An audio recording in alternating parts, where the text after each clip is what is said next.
Bienvenue sur l'affiche, le podcast pour entreprendre, créer et développer ses compétences. Aujourd'hui, on accueille Alexis, il est créateur de la marque Streetwear Ambivalence. Alexis, comment tu vas? Ça va nickel, merci beaucoup, et toi? Bah écoute, ça va très bien. Déjà, je suis très heureux de te recevoir sur l'affiche, c'est hyper cool. Je t'ai introduit très brièvement aux auditeurs. Dis-nous en plus sur toi pour ceux qui ne te connaîtraient pas.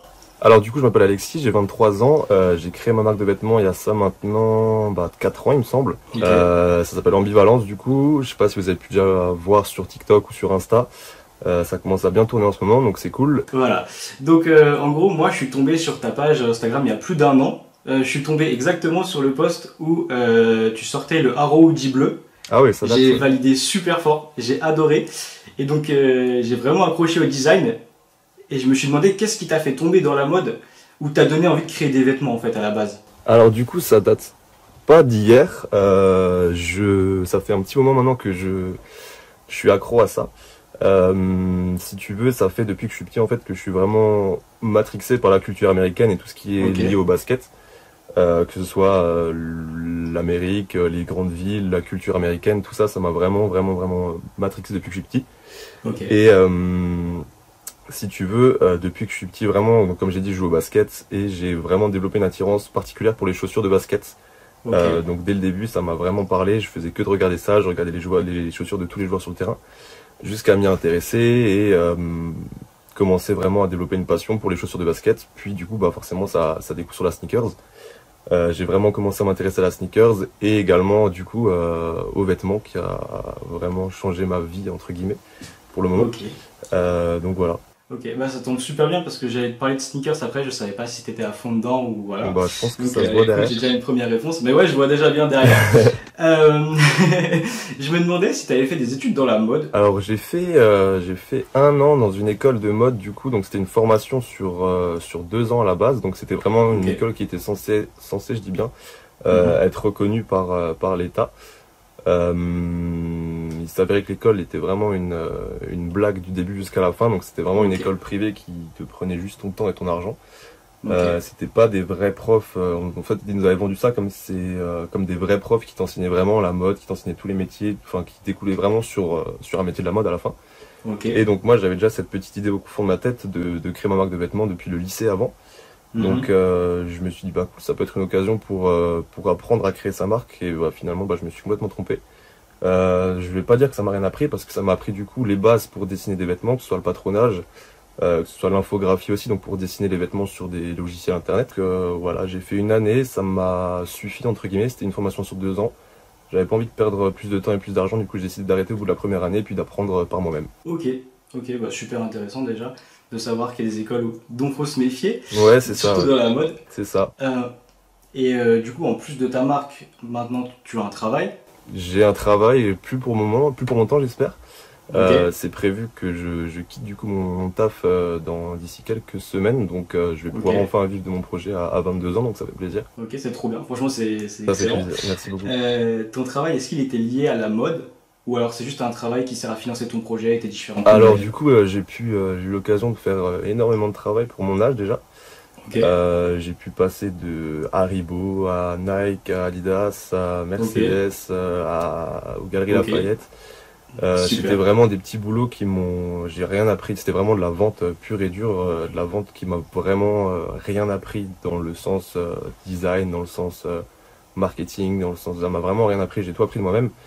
Ça m'a juste Ok. appris, on va dire, à savoir quelles sont, tout bêtement, les tailles qui marchent le mieux, on va dire. Parce que bah, du coup, Ok. tu fais de la caisse, tu fais de la vente, tu t'es en rayon, tu conseilles les gens. Tu peux vraiment, enfin, c'est vraiment là où ça m'a servi d'apprendre comment bien conseiller quelqu'un, comment essayer de vendre un produit, comment trouver les tailles qui partent le mieux. Donc Ok. ouais, c'est le seul point, on va dire, qui m'a servi. Après, j'ai eu la chance de bosser avec quasiment tout mon cercle d'amis proches qui m'ont aussi énormément soutenu dans Ambivalence. Donc ouais, ça m'a aidé à ça, on va dire.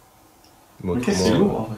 autrement rien C'est- d'autre, ouais. C'est déjà super. Enfin, t'as 22 ans, en fait, t'as bossé dans plein de boîtes différentes. Bon, en fait, j'ai clairement arrêté l'école de mode dont je parlais avant. J'ai vraiment arrêté ça dans le but vraiment. Je me suis dit, ok, j'arrête l'école.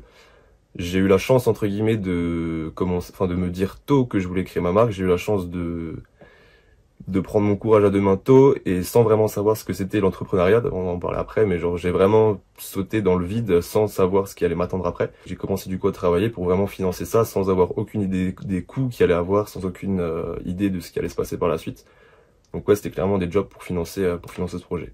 Ok, donc en gros, tu as clairement sauté dans le grand bain, Ouais, qui c'est était ça. à fond, et puis après, tu t'es dit, bon, bah, s'il y a des galères, ce sera le chemin, mais c'est pas grave. Exactement, ouais. Mais je savais pas tout ça, hein. On pourra en parler après en détail, mais ouais, je savais pas tout ça à la base. T'as appris pendant le chemin. C'est ça.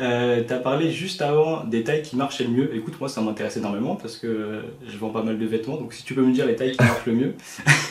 Bah écoute, déjà à la base, j'avais donc pour mes 3 premiers vêtements que j'avais fait, j'ai pas vraiment pensé au fait qu'il y avait forcément des tailles qui partaient mieux que d'autres. Okay. Donc j'avais commencé à faire des productions de 100 pièces au tout début, donc je faisais 25S, 25M, 25L, 25XL, donc en me disant que bah voilà, 25XL ça allait partir aussi bien que 25M. Pas du tout, du coup j'ai eu l'occasion de voir que bah forcément la taille médium, le M part beaucoup mieux que d'autres tailles, comme par exemple le XL qui marche le moins bien. Les petites tailles on va dire que c'est ce qui marche le mieux, en tout cas pour moi personnellement. Donc voilà, S, M, L un petit peu mieux et XL un peu moins. Donc, et tu fais pas de XS du coup? XS, en gros, en fait, c'est XS et double XL, c'est des tailles qu'on me demande aussi beaucoup. Pour le moment, on va dire, vu que je suis encore en phase de développement, je privilégie des tailles qui partent vraiment bien pour pouvoir justement me faire un petit capital, pour pouvoir vraiment faire évoluer la marque au mieux possible. Et après, une fois que j'aurai vraiment les moyens de faire plus de tailles, parce que ça coûte évidemment plus cher, de créer du coup d'autres tailles. Ok, carrément, je comprends totalement. Comment tu t'organises entre le travail et la gestion de ta marque? Les deux Ça fait un petit moment, ça fait on va dire très peu d'ailleurs, ça fait peu de temps que j'ai plus beaucoup de temps pour moi justement.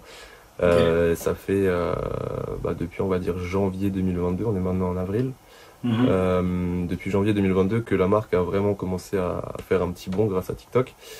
Et du coup suite à ça j'ai plus énormément de temps entre le travail du coup où je rentre ça dépend des heures mais ça peut m'arriver de rentrer à 15h, ça peut m'arriver de rentrer à minuit, ça peut m'arriver de rentrer à 6h du matin. Donc dès que j'ai quitté du coup Adidas pour passer dans une autre entreprise pour avoir du coup plus de temps pour la marque, du coup pour développer la marque parce qu'Adidas me prenait toute la journée du coup. Et du coup, quand je rentre, tout simplement, je dessine. Quand je rentre, je gère les commandes. Quand je rentre, je gère les retours. Si j'ai une petite idée, je la note, je la dessine. Pour une vidéo, si je la tourne, j'ai 20 minutes, je tourne une vidéo. Donc vraiment, je fais ça de mon temps quand je rentre du taf et jusqu'à ce que je dorme et rebelote. Ok, donc un programme bien chargé. Programme bien chargé. Pas trop de repos et pas trop de sorties, principalement le taf. Plus beaucoup de sorties, plus du tout même quasiment. Donc, ouais. Pour l'instant, ça bosse. C'est ça. Ok. Je voulais savoir quel était ton processus créatif. Comment toi tu te dis ok, je vais créer cette pièce-là? En gros, je me fixe jamais de, comment je peux dire ça? Je me fixe jamais de barrière? De délai, non de délai. Okay.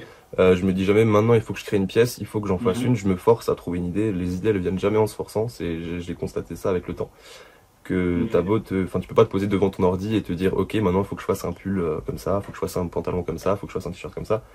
Vraiment, ça vient en faisant des pièces, ça vient en voyant quelque chose dans la rue, ça vient en regardant quelque chose sur Instagram, ça vient comme ça en fait. Vraiment, je veux pas faire le gars artiste ou quoi que ce soit, mais c'est vraiment les idées viennent en faisant, les idées viennent toutes seules sans forcément y réfléchir. Donc, des associations de couleurs que tu vois dans la rue qui te placent bien sur une voiture, sur un truc, tu te dis ah cool, ça pourrait bien passer sur un pull et ça part comme ça pour les designs.